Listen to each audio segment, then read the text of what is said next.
or under with Dr. J. The show provides solutions to any of your personal or work-related problems in under 5 minutes.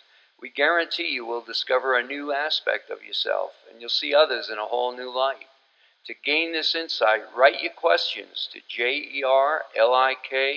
jerlik05@gmail.com. If your question is chosen for a show topic, you will receive a free test, a free profile from jerlik.com, the most precise personality profile on the market. This is Dr. J with jerlik.com, Jerlik. Now, this is an article that was given to me or spoken to me by Molly from Chicago, where she brought up an article that Dr. Denise Cumming had written, and I think it's an excellent article in Psych Today.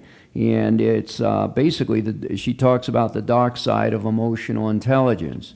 That's what this article was in. However, I want to talk about emotional intelligence. I want people to get clear about it. It's an interesting phenomenon. I constantly get very strong about it because if you think about IQ testing, and think about the mind being left and right brain. Left brain is where the IQ testing, intelligence testing focuses on analytical, logical thinking, reasoning, and deductive reasoning. But how much, if anything, is really on the right side of the brain, where emotional intelligence lies? And that is the understanding of intuition, sensing, and sensitivity, and empathy, and all those aspects that don't seem to be measured, which a lot of research shows is more predictive of success than actual IQ testing.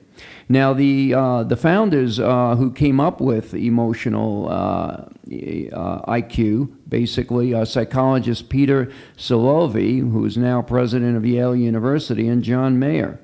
And they wrote it in 1990 about it, defining it as a subset of social intelligence that involves the ability to monitor one's own and others' feelings and emotions.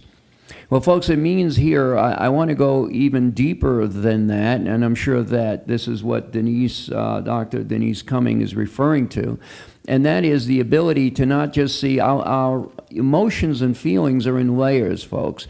Most of you know when you're angry.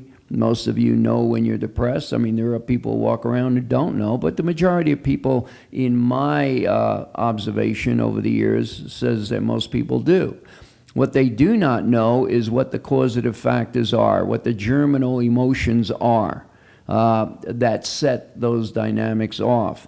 And when we understand ourselves at that level, then we can begin to unravel the layers of the conflicted areas in our lives and begin to sort them out. But that would be in what I would speak to as emotional intelligence.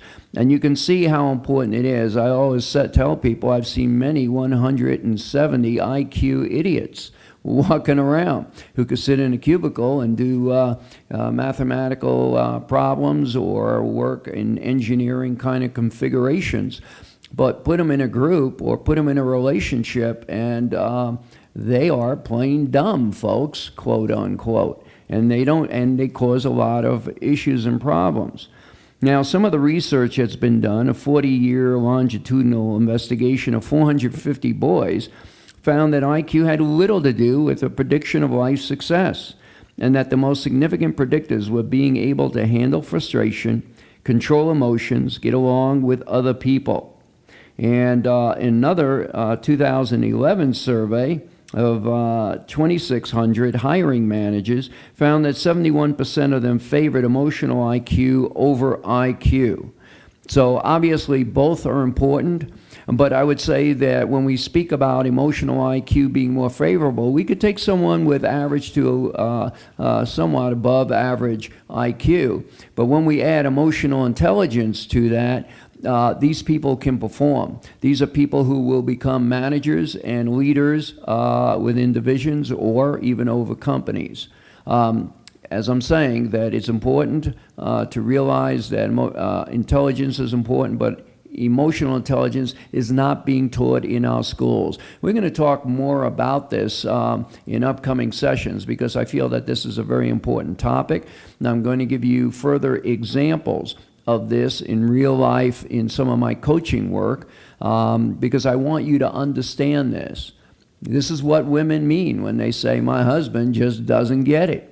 But we'll talk about that. Sometimes it's women who don't get it either. So I hope to hear from you, and we want to take your questions. And when you do, you get a free Jurlic profile, and which covers all of these aspects.